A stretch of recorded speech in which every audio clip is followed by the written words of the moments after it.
the province is working with the Osoyoos Indian Band and are considering a dual name.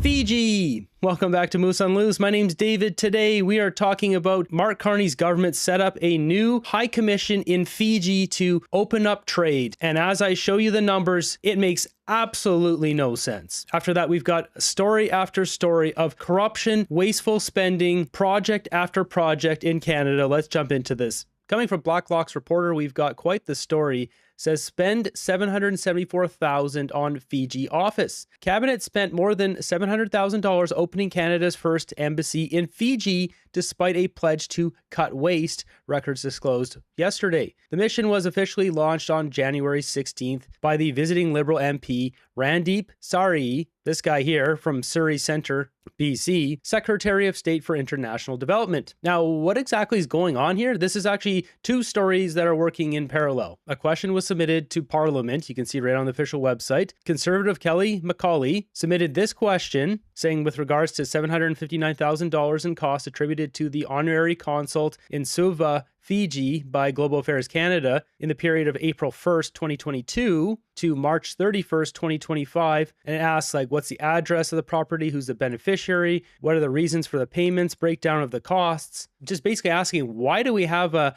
honorary consulate in Fiji? Why? So looking at the details here, they did indeed pony up some cash to have an honorary consult, which gets paid $15,000 or $5,000 per year for these 3 years, and a little bit of other expenses. So initially this location was at one spot, and then they moved it to another spot, and then they moved it again. So now it's at the High Commission of the United Kingdom at Victoria House, 47 Gladstone Road, Suva, Fiji. So you can see right here, British High Commission, Suva, Fiji. It's this building here, number 47. Here we go. I mean, isn't this looking just like what we see out of Bermuda bike shop? Once I get to the numbers, you're going to be shocked. So here's the inside. Here's another photo of this building. Who is the beneficial owner of the property? It says the government of the United Kingdom is responsible for the property. What are the reasons for the payments? The payments are attributed to establish the subsequent maintenance of the High Commission of Canada and Fiji. And then it's got a breakdown of those expenses here. So $161,000 of Canadian taxpayer money went to property expenses, rent, utilities, and maintenance in Fiji. $33,000 expenses for telecommunications, security, and transportation. $56,000 for program operational costs. $524,000 in salary and related expenses for Canadian diplomats resident in Suva. So how this works out is initially they were paying for an honorary consul, the $5,000 a year, and then they switched over to having a diplomat, which is why you have $500,000 here. But just wait, these numbers do not make sense. So there's a couple other questions here. Who in Global Affairs Canada approved the expenditure?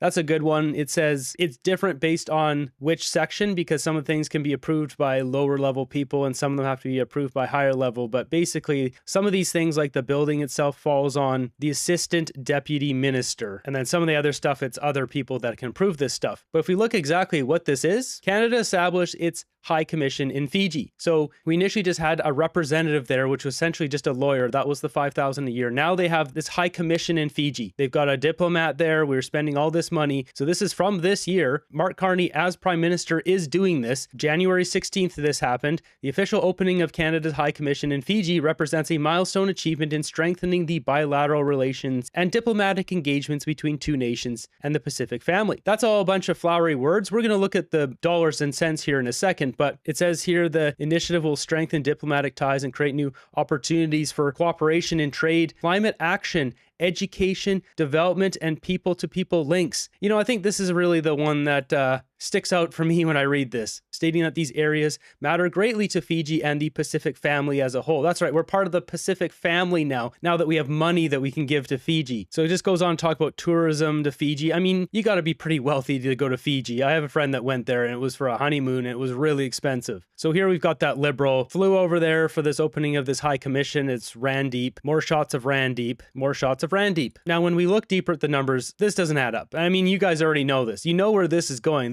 Does not make any sense whatsoever. So we're just going to look at our trade here. This is Canada exports by country. United States, 73%. The lion's share, we're talking $408 billion per year. Who are the other countries we trade with? Well, we've got United Kingdom, 6%, comes in number 2. Mark Carney's been doing some wheeling and dealing there. This used to be China. United Kingdom was number 3. And we've got China now at number 3, 4.4%. Japan at 1.9% in 5th. Netherlands, Netherlands, 1.2%. We'll come back to the Netherlands in a second. Germany, 1.2, Mexico, 1.2. And then you just get all these other ones here to the point where you can't even read them. And you can see it just goes all the way down here. Now you're wondering, where's Fiji? You can't read it anywhere there. This High Commission website said we would be strengthening bilateral relations and creating new economic opportunities for trade. Really? Trade? I don't think so, because if you scroll down, we'll just keep scrolling down until we get to Fiji. We're getting there.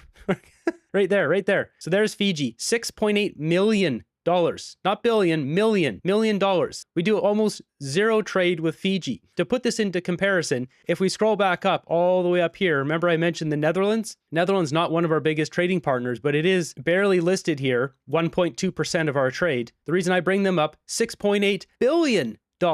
As in, we do 1,000 times more trade with the Netherlands than we do with Fiji. So why would we set up a high commission in Fiji? Anyone like to take a guess? Do they have really good laundry machines there? Just asking. I hear they do. I don't know. That brings us to the next segment here. Corruption index. This website tracks corruption levels of countries. That's it. The higher the score, the better for the country. The lower the score, the more the corruption. Denmark is the least corrupt country on earth. That's what we have here. They have a corruption score of 90 out of 100. You can see them on the left side here. Number 2 is Finland. Number 3 is Singapore. Number 4, New Zealand. And you can see if they're going up or down on the ranking here. Canada has fallen a lot, actually. You have to scroll down to get us. We used to be right at the top. We're now at 75. I mean, we've got the most corrupt prime minister in Canadian history right now, so I'm not surprised. But where's Fiji? Yeah, they're down here. There they are. They're not at the bottom. 55. You know, they're not like down to the bottom of the barrel with North Korea. On the same website here, underneath Fiji here, it's got some extra details talking about its score. And it says here, Fiji's performance since 2021 in the CPI has slipped and then recovered. Matters that might affect this could include political parties interfering with opposition activities, judiciary and independent agencies being subject to political influence and interference. Corrupt behavior by officials may have contributed as well. So it goes on to say here, public transparency has been supported by the repeal of media bill, but the public assets disclosure by members of parliament are not required. As in, if they have assets, they don't have to say anything. Like, this is actually, dare I say, it's worse than Canada. In Canada, the prime minister is able to have rampant conflicts of interest, but we can see what they are until he passes a law where he doesn't have to show us which Brookfield deals he's doing, if that's coming. Fiji also lacks access to information, law, and whistleblower protection, and is not well set up to have clear information on those who control businesses and trusts operating within its financial system. This country is ripe for corruption, money laundering.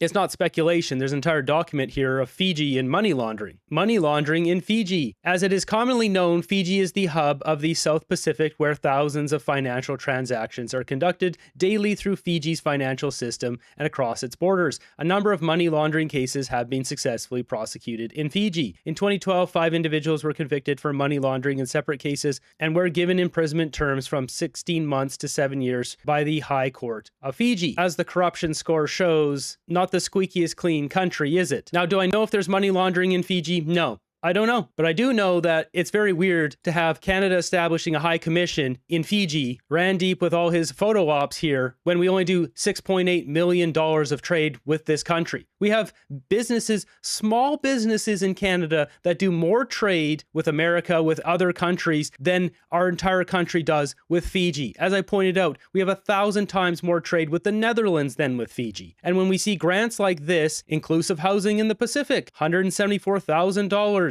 this under Mark Carney's tenure as prime minister. And what do we see? Fiji. We've got Tonga, Samoa, Vanuatu to learn about climate resilience and affordable housing and document the barriers and opportunities for women accessing safe and climate resilient affordable housing. This is a load of garbage. This is not where this money is going. There's not women sitting in a classroom learning about climate resilient housing. Like, we're not stupid. We've got $5 million from March 6th to 2029. This is a brand new one. Mark Carney dishing out $5 million of our money. Project aims to promote gender equality and the economic empowerment of market vendors and specific attention to the needs and aspirations of women market vendors. Are you kidding me? We have Canadians starving. Food banks don't have enough funding and they're sending $5 million for women market vendors in, you guessed it, Fiji. Also Solomon Islands, Vanuatu, Samoa. It's all the same thing. Something is going on here. You can see inclusive and non-discriminatory environments. They want improved physical infrastructure and operating systems to make more sustainable, more resilient to disaster risks and climate change, safer and more accessible. You know, I already brought up all this kind of stuff for Jamaica. Now we have all this stuff in Fiji. We also got Solomon Islands, Vanuatu, Samoa. Something is going on here. It doesn't end. We've got $458,000 once again, March 2nd. This is a brand new one. Mark Carney dishing our money over for gender and climate change in Indo-Pacific region, mitigation and adaptation for sustainable development. Once again, you can see it right there. Fiji, Vanuatu, Philippines, Japan. And we've got another one, $3.6 million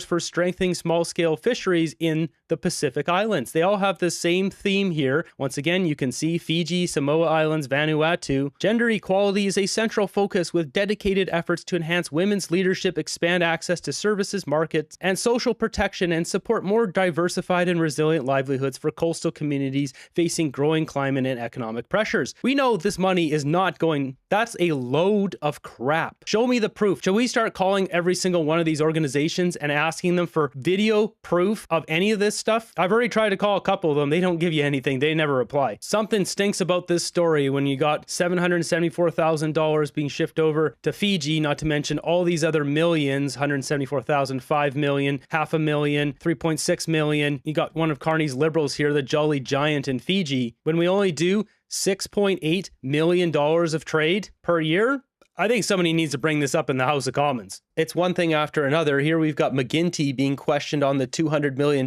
space pad, which is just a gravel pit with a flat concrete pad that looks like a big money laundering scheme. What does he have to say about it? Let's talk about facts.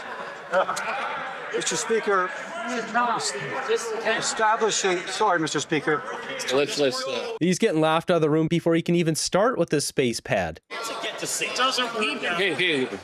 Well, we'll listen to the Minister of National Defense. Thank you very much, Mr. Speaker. Mr. Speaker, establishing Canadian sovereign space launch capabilities is going to drive billions of dollars in investments. It's going to create good-paying jobs. It's going to increase Canada's sovereignty. It's going to reduce our economy's reliance on the United States.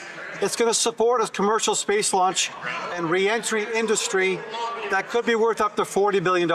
This is what we're investing in. What I hear on the other side is what I heard from Harper, slash and burn. Slash and burn. These guys are leasing out a piece of land to a company who leases it back to them after they put in a pad of concrete for $200 million.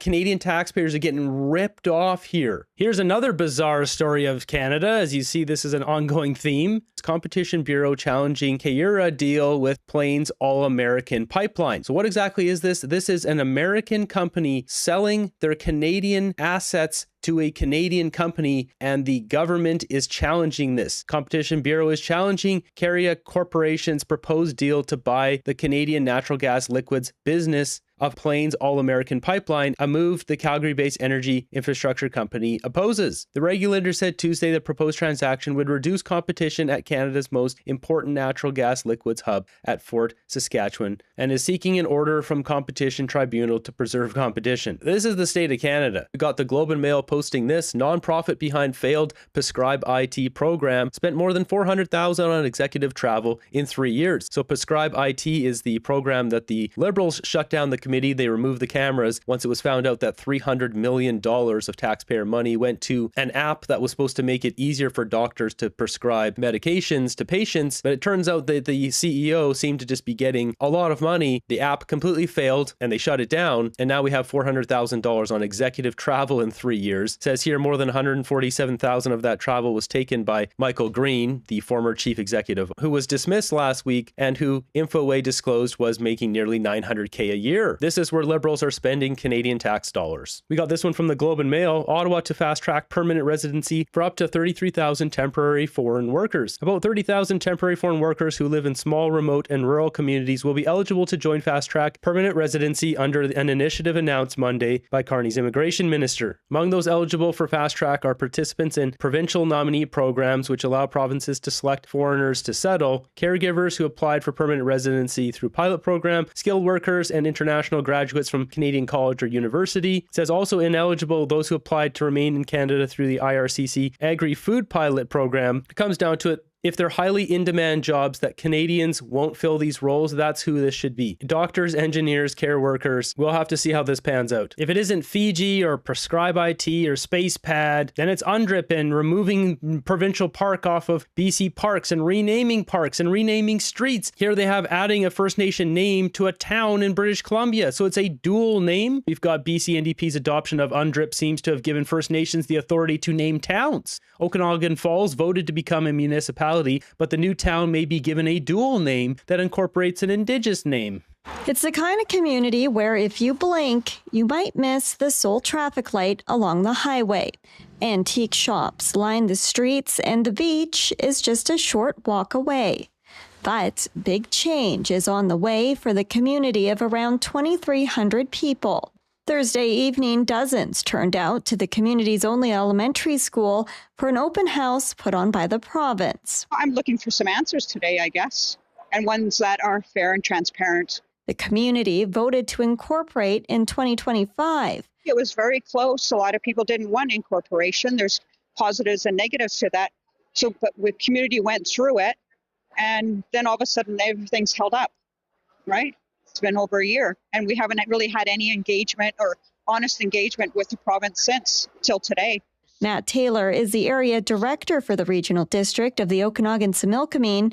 He says residents want more clarity with the transition plan. The issues are name, boundary, governance, development processes, those kind of things, and they would like to know now. Last year, after the vote, residents heard about the possible name change. The community is the first to incorporate since the province adopted the United Nations Declaration on the Rights of Indigenous Peoples Act in 2019. Minister of Municipal Affairs Christine Boyle says the province is working with the Osoyoos Indian Band and are considering a dual name, which pairs Okanagan Falls with an Indigenous name. We're reassured to know they wouldn't need to change their driver's license. Local businesses could still operate under the names that they've been operating under. The province hopes incorporation will be completed in a few months. If that happens, voters could be heading to the polls to elect their new mayor and council by the October municipal election. Speaking of Okanagan, we've got 2 Okanagan provincial parks renamed.